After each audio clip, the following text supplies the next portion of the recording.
Hello, everyone. It's me, Alan, from Alan's Leadership Edge. Thank you very much for joining me today. It is a special day because today I have ventured into YouTube as well. So I'm recording this so you can see me live, not live, but in the flesh, you can see me. So I wanted to do this for a while and bring this into YouTube to add another repertoire, I guess, into the podcast. I think also it's nice because it makes it a bit real. You can see me. There's no editing. There's going to be potential errors, but we make errors, pick it up, carry on. So it's really about demonstrating the humanity, what I'm doing, how I'm doing it, and I guess make that connection. So it's not just my voice. And it's always nice to put a face to the voice, isn't it? I think it's always a good thing. Because today is a two-part episode, or the second part of the two-part episode, it actually really sits quite nicely for it to start here within YouTube and with it being recorded, because the second part is around interviews in general. And what I wanted to do today was to, I guess, follow on from the S.T.A.R technique that was brought into the first part of this two-part series, and then actually just start applying it to interviews, but giving you that general context of how to be successful in interviews. In today's day and age, there are different types of interviews. So you can have it face to face, you can have it virtually, different stages of interviews, assessments, etc. For today, what I really want to focus on is I want to focus on just the face-to-face and the virtual interviews. So just giving you some hints and some tips to enable you to be successful within those interviews or give it the best opportunity. But as I always say, within any training sessions or coaching sessions or anything I do, I'm always here for support. You can always reach out. And as I've said before, with these two particular topics, I'm happy to offer my time up completely. There's a first mistake. I'm happy to offer this up completely for free. And I'm not looking to charge anything. I just want to be able to help people that are going through some difficult times at the moment. So please do feel free to reach out so we can go through it. Before I jumped into it fully, what I did want to do is just to highlight from the first podcast is that I'd kind of said that I didn't want to lose that leadership application and that leadership touch. And I didn't really touch on it hugely in the first one. So just to briefly identify with it, the S.T.A.R method is obviously used primarily for the interviewee. So the person that's being interviewed gives them that opportunity to structure their answers. What I really suggest for leaders is that actually you take the opportunity to use that structure to see what they've given as an answer. So you can actually go through and see if they've given you the situation, the task, the action, the result. Have they given you that reflection as well? You're able to identify little bits and pieces within it. You're then able to really go through and mark it out across that. So that's what I wanted to apply into that. I think it's a good application for leaders to utilize it as a way to structure and look for the answers that they're being given. So I guess overall, one of the big messages I would say, whether it's virtual or face-to-face, prep, research, plan, you've got to have that preparation. You've got to put time and effort into being successful. It's very unlikely it's just going to be put on your lap. So actually, you've got to work for it. You've got to put that time in. The more research, the more prep, the more plan that you put into it, it will show. It will show. It will give that emphasis that actually you've put that time and effort into it. So do place that time, do place that energy into researching the organization and particularly the format of which they're doing it. So if it is face-to-face or research, where do you have to go? What do you have to do? Sorry, if it is virtual or face-to-face, I think I might have made a mistake there. But it is about knowing where you're going, making sure that your tech is working. All of those little bits really make a big, big difference in you being successful. What I want to do firstly, because we are virtual on this, I think it's only right to kind of apply the virtual aspect to it. So there are a few hints and tips that I'd like to give you based on the virtual interview. And I think really the key thing within any virtual interview is your equipment. Now, I'm not saying that you have to have the best equipment. I'm not saying you have to have a top dollar microphone, a top dollar camera. But what I am saying is that you need to utilize your equipment effectively. So one of the biggest things that I do say within virtual interviews specifically, other than practice what you're doing, so actually join into a Teams call. If you have to present something, then present something. Really practice what it is that you're doing. Make sure that your software, your tech is working so that you got the best out of it. But one of the biggest things for me with virtual sessions, virtual meetings, virtual interviews, whatever it is the use of the equipment that we have. And what I mean by that specifically is the camera. So the camera, particularly in virtual aspects, is very, very precise. Now, you're probably looking at this via YouTube, or if you're listening, then it's a good idea to go and actually have a look on YouTube, because you'll really be able to see what's being said with, visualize it. But the key thing is right now I'm looking into the camera. And when I'm looking into the camera, it doesn't matter if there's one person, two people, three people, everybody feels engaged with you at that point. So person A could ask me a question, fantastic question, here's my answer, go through it. But everybody is going to feel engaged because you can look into that camera. And I really do mean look into that camera. And it's very easy to see when people are looking away. Now, don't get me wrong, notes are really important, and that's something that we'll touch on in a second as well. So you may be looking down, you may make notes, but it's about those subtle things that can really make a difference. So if I'm looking at the camera now with my setup, I've got different screens going, I've got different things, and I'm really focusing to stay looking at that camera. But if I look down to the bottom right-hand corner of my screen, you can see my eyes have moved down there. It's really, really obvious. I have a screen just up to the top right of my camera. If I look up there, again, it's really obvious. So really take into account what it is that people are seeing when you look into the camera. Sometimes people will feel the need to look at their picture as I'm doing now. So I'm looking at my picture, I'm seeing my movements, I'm seeing what's happened. I can adjust my shirt a little bit, make sure that I look all right. But actually, that's not the engagement. People won't feel that engagement. And I challenge anybody, if you're doing a virtual meeting, but particularly virtual interviews, look into the camera. Look into the camera, because again, you feel the need. Let's say there's 3 or 4 people in the interview, including yourself. So 4, including yourself. You're going to have your picture in the bottom right-hand corner, and then you're going to have 3 additional pictures of the people that are interviewing you. So actually, you're going to try and look at them. So the person in the top right might ask a question, you go and answer their question. You're looking, but you're not truly engaging with them because you're not looking at the camera. Although you feel you are, it makes a big difference. And I will stress, don't necessarily feel that you have to, if your interviewer is not doing it with you, don't feel that's okay for you not to do it with them. I've been in interviews, I've been in sessions, and people will sit, and I can show you, if you again go onto YouTube, have a look at this, but I'm literally turning my body and I'm looking in a completely different direction, completely opposite. And that's where my screen is, that's where I'm working, that's where I can see you. But guess what? My camera is over here. So if your interviewer is not doing it, don't panic, okay? Show your best self. You look into that camera and you make sure that that's kind of there and that you can make that engagement with it. It does go without saying, but have your camera on. Yeah, having your camera on is extremely important. If you're in an interview, they will ask you to have your camera on. I have seen and heard of interviews where the people doing the interview don't have their camera on. I would stress put your camera on.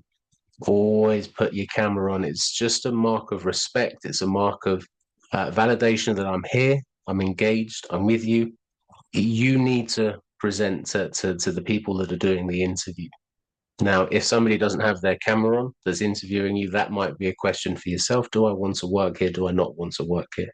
There's different questions that come into that. But for yourself, going into that interview, make sure your camera works. Make sure it's on. Make sure you're right there. Look into the camera, keep that engagement.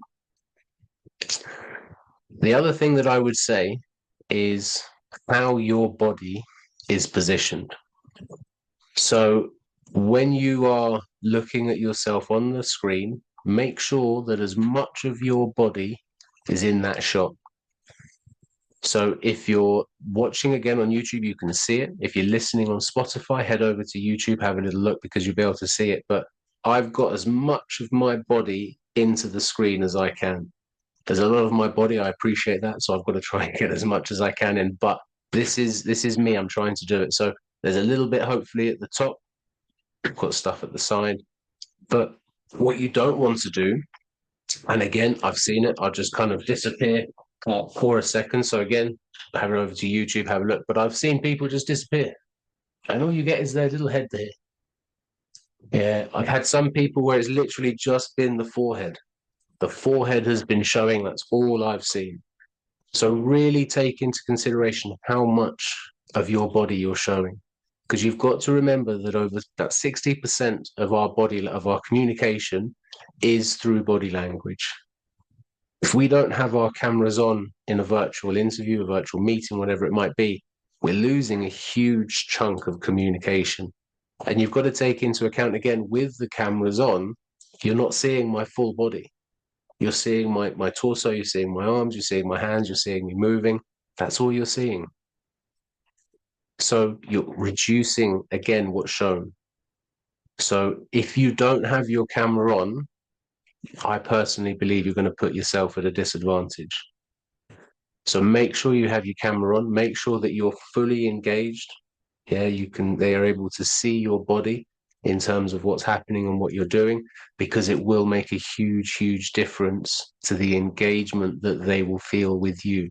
And let's be honest, you want these interviews to be memorable. You want to be remembered as the best person.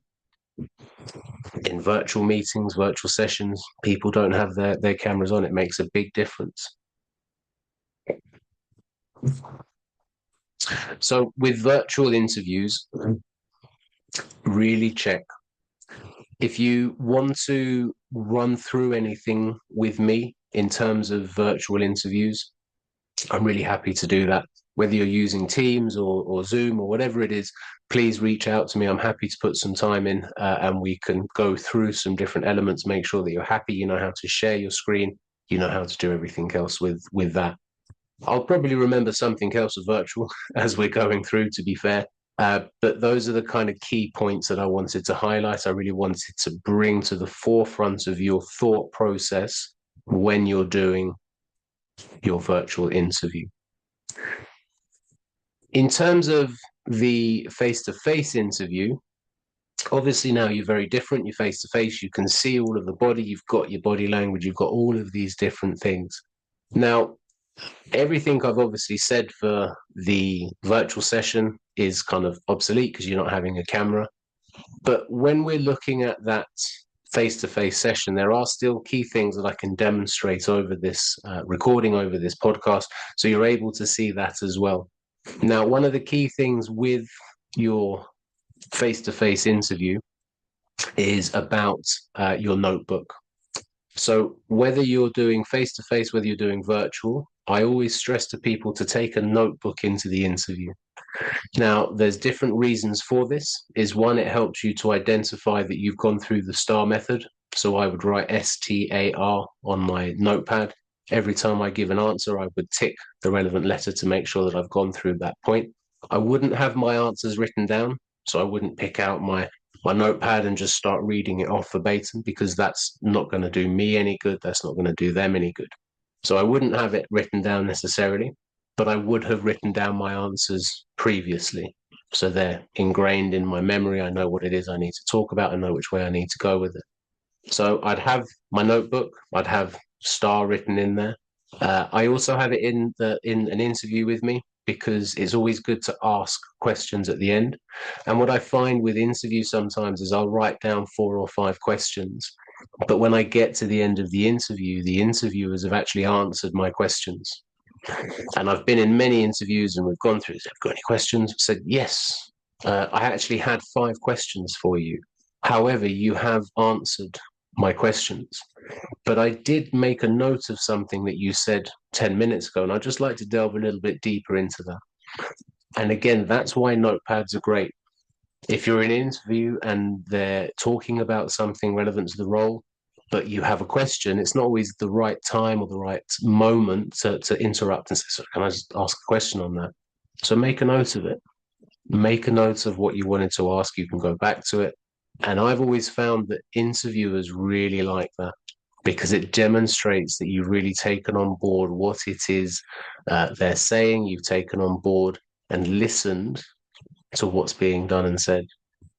So it really kind of highlights with that. So take a notepad.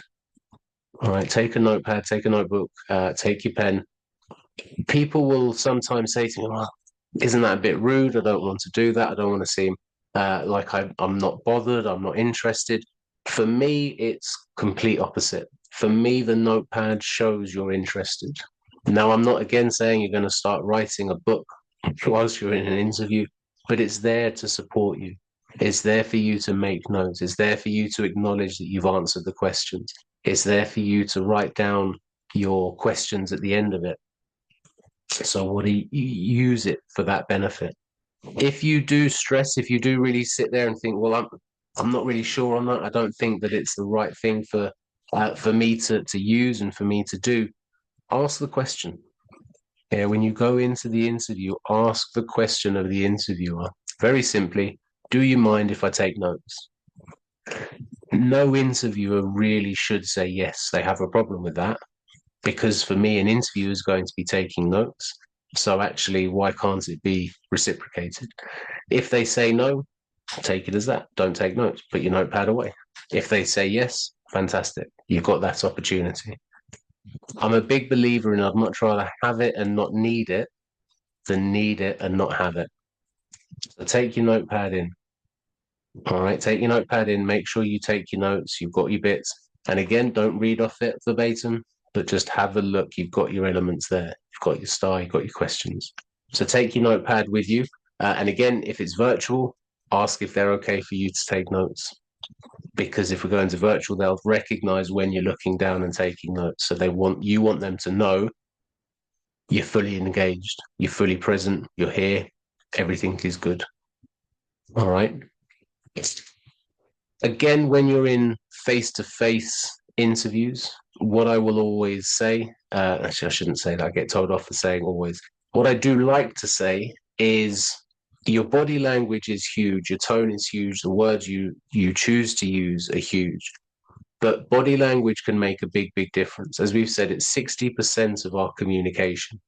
So it makes a big, big piece of our communication. If we're face to face, it's a big opportunity. So the first thing I always say is about eye contact. You've got to make sure you use what's known as, I guess, the lighthouse effect, which is where you scan the room.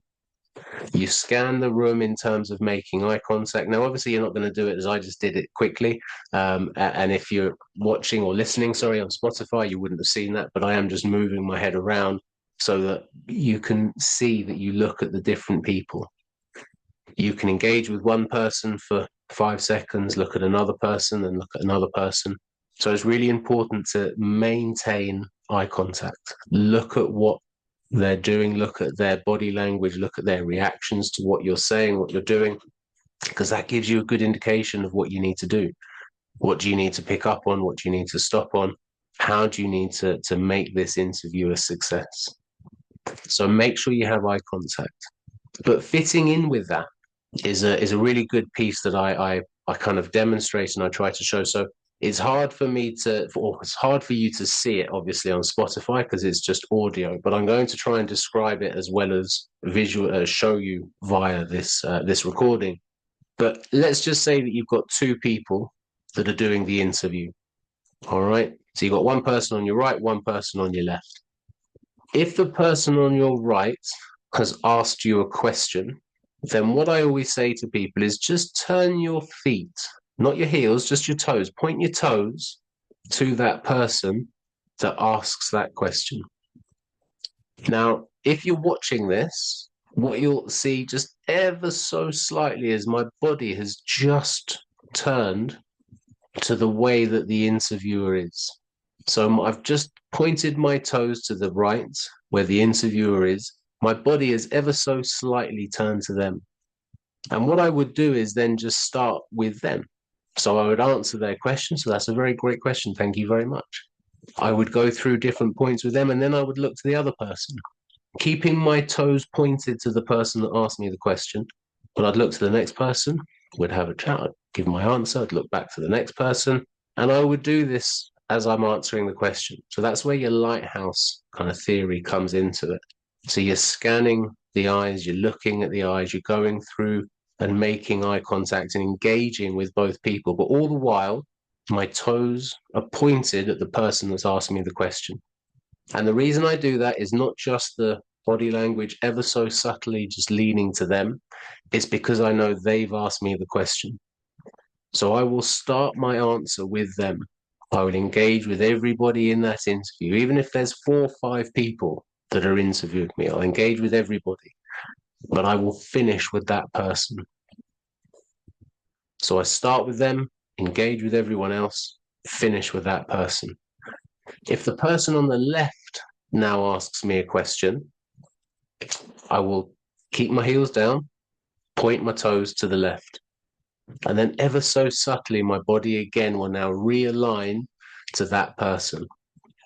I will start with them as I answer the question, go to the next person, keep on doing it. But again, my toes are pointed to that individual so that I'm able to know that I've started there. They've asked the question, go through all the different people using the lighthouse theory, finish with them. And just do that for everybody, because it really does help just subtly giving that engagement, because your body turns towards them just subtly, and they'll not necessarily say to themselves, oh, that person just turned towards me. They'll just feel engaged. So really kind of go for it. Really make sure that you're doing what it is that you need to do. When you have an interview, whether it's face to face or virtually, one thing I do like to say is that you may be going through redundancies, you may be going for a completely new job, you may be going for a job within the same organization but a different role. So there might be an opportunity that you know the people that are interviewing you. Now, some people will look at this and say, yes, that's a win, that's a bonus. But what I will stress to you is don't be complacent. Don't assume that they will fill in any gaps that you miss out. Don't assume that they'll put you on a pedestal and say, yes, this person is great, we've known everything about them forever. Because organizations have to do a fair and robust process. They have to demonstrate that they've done a fair and robust process. So when you are going into that interview, and let's just stick with redundancies or where you know this person, it's a key thing. You know this person is interviewing you. You've got to go into it fresh. And I give you an example. I was with an organization once where I was up for redundancy 5 times in the space of 4 months. That's absolutely crazy, but that's another story for another day. But the key thing is really that I want to highlight is that the first time it happened was after about 2 years in the organization. And I felt that I demonstrated my worth, my value, and everything else. So I went into that interview very complacent, almost bordering on arrogance. Oh, you know me, you know what I do, you know how I do it, you know this, you know that. It's fine. I got through by the skin of my teeth. And the hiring, so my manager was in the interview, but it was her manager's manager that was doing the actual hiring, who was making that decision, that final decision. And she spoke to me and said, look, you got through by the skin of your teeth because you didn't give us answers. You assumed that we knew the answers, and we did know the answers, but we can't write that down unless you've told us. So I had to think about that. I had to reflect on that. It was a shame that in a year's time I was up for redundancy again, but actually I'd learned from it. And I give people a message. Whether you decide to do this or not is completely up to you. But I go into any interview, whether it is virtual or face to face, and I will say, hello, my name is. So if I know you virtually, Once that interview has started, I will go, hello, my name is Alan. It sets the scene. They're aware that I'm going into this as a fresh interview. I'm going to give it my best opportunity. If I do it face to face, I am as bold as to go up and say, hello, my name is, and I'll present my hand and I will offer it to them to shake my hand. Now, when I talk to this to some people, they look at me and think, Alan, I can't do that, mate. That is absolutely bizarre. But whether you do it to that extreme or whether you just have that in your mindset, I don't mind. But you need to go into it not assuming they're going to fill in the gaps. You've got to go into it looking to give the best performance that you can give to make sure you get the most out of it. If you want to be successful, prep, practice, plan, research. Get somebody to go through it. Get somebody, a family member, a friend. Give myself a call. As I say, I'm free. I'm happy to help you. I will help you at no charge. Just I'm happy to do that practice with you. I'm happy to give you that boost of confidence to get you where you need to get to. Because if you've got an interview, if you've got to that point, then you are right for the job. Yeah, you wouldn't be in that position. So you need to give the best version of yourself. So really for me, I guess key takeaways would be note taking. Ask permission if you're able to take notes, if there's a problem for you, but take notes. Engage. Use the camera when you're doing virtual interviews. Make sure you're in that space. Make sure you look at what they're doing. Look at the camera itself, sorry. Make sure you focus on that because that's where that engagement is. A little look down to the bottom, they'll see it. Keep your eyes engaged on it. When you're doing virtual, use your body language. Sorry, when you're doing face-to-face, use your body language. Use your body, position it in a place that's going to get the most out of it. Really think about what it is you're doing and how you can get the most out of it. But if you do these things, if you if you prep, if you plan, if you research, you're going to be okay. You just need to have that element of faith in yourself, the right mindset. And what I'll probably do is look at the next episode and look at mindset to help people really get through that and get into that right mindset because we need to believe in ourselves. And I will always stress, I love to refer back to podcasts, go back to episode number 3, The Power of Words. I think that that's a really good one to start getting you into the mindset. Be your best analyzer, folks. Don't be your worst critic. All right, because you got this. You can do this. Know that you've got support around you because you do have support. Sometimes all you've got to do is look for it, and sometimes all you've got to do is ask for it. So don't be afraid to give me a shout. Don't be afraid to ask for that help. If you have any questions that you think I've missed out, put them into the comments, put them into the chat function, wherever it is you're listening, Spotify, YouTube, Amazon Music, whether you're engaging on LinkedIn, whatever it might be, wherever it is that you're engaging. If you think there's anything that I've missed, or if you think there's any questions that you have that you want to get out there, you want to know, just ask me. Absolutely ask me. I'm happy to help where I can, and we can go from there. But just know you got this. You'll be okay. So until next time, I think that's about where we've got to be. Yeah. Until next time, I hope you keep well. I hope you keep learning, and I hope you keep growing. Thank you very much.